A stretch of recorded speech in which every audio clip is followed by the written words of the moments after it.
इतिहास की पुस्तक दूसरा भाग अध्याय 33। इतिहास की पुस्तक दूसरा भाग अध्याय 33। मनुष्य का राज्य। जब मनुष्य राज्य करने लगा तब वह 12 वर्ष का था और यरूशलेम में 55 वर्ष तक राज्य करता रहा। उसने वह किया जो यहोवा की दृष्टि में बुरा था, अर्थात उन जातियों के घिनौने कामों के अनुसार जिनको यहोवा ने इस्राएलियों के सामने से देश से निकाल दिया था।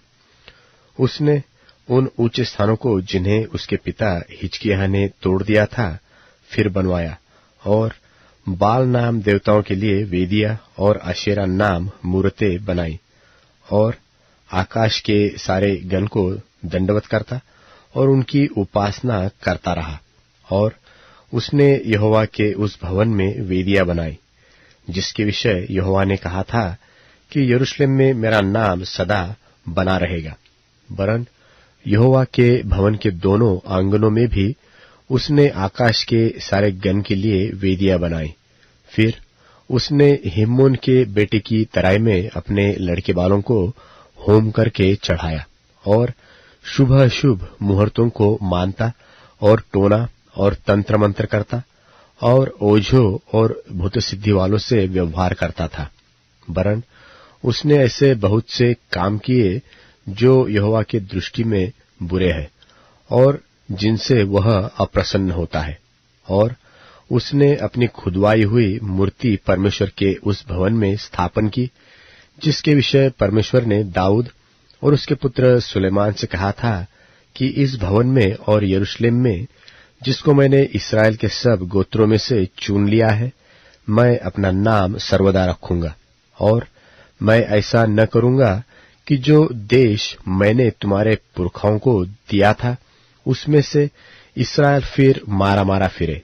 इतना अवश्य हो कि वे मेरी सब आज्ञाओं को अर्थात मूसा की दी हुई सारी व्यवस्था और विधियों और नियमों को पालन करने की चौकसी करे। और मनुष्य ने यहूदा और यरूशलेम के निवासियों को यहाँ तक भटका दिया कि उन्होंने उन जातियों से भी बढ़कर बुराई की जिन्हें यहोवा ने इस्राएलियों के सामने से विनाश किया था। और यहोवा ने मनुष्य और उसकी प्रजा से बातें की परंतु उन्होंने कुछ ध्यान नहीं दिया।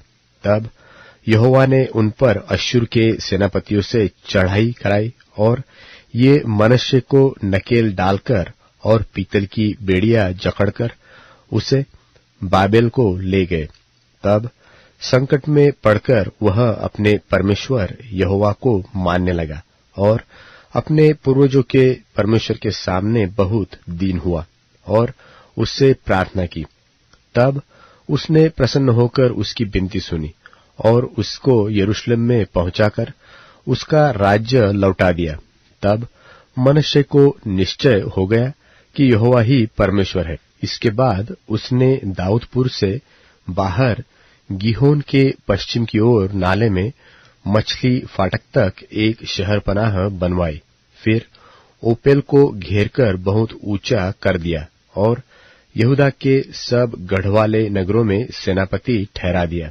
फिर उसने पराये देवताओं को और यहोवा के भवन में की मूर्ति को और जितनी वेदियां उसने यहोवा के भवन के पर्वत पर और यरूशलेम में बनवाई थी उन सबको दूर करके नगर से बाहर फेंकवा दिया।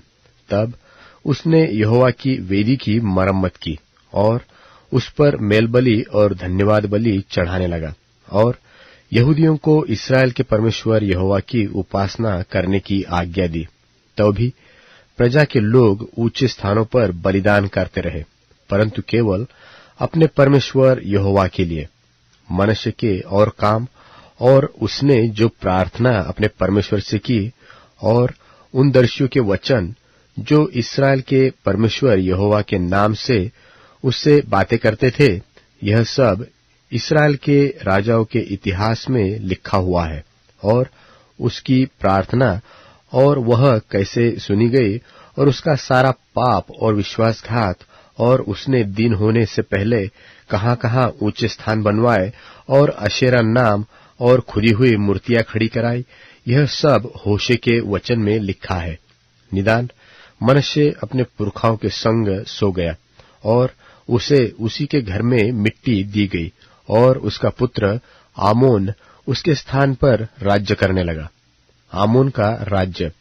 जब आमोन राज्य करने लगा तब वह 22 वर्ष का था और यरूशलेम में 2 वर्ष तक राज्य करता रहा और उसने अपने पिता मनश्शे की नाई वह किया जो यहोवा की दृष्टि में बुरा है, और जितनी मूर्तियां उसके पिता मनश्शे ने खोदकर बनवाई थी वह भी उन सबों के सामने बलिदान करता और उन सबों की उपासना भी करता था। और जैसे उसका पिता मनश्शे यहोवा के सामने दीन हुआ वैसे वह दीन न हुआ, वरन आमोन अधिक दोषी होता गया और उसके कर्मचारियों ने द्रोह की गोष्ठी करके उसको उसी के भवन में मार डाला। तब साधारण लोगों ने उन सबों को मार डाला जिन्होंने राजा आमोन से द्रोह की गोष्ठी की थी, और लोगों ने उसके पुत्र योशिय्याह को उसके स्थान पर राजा बनाया।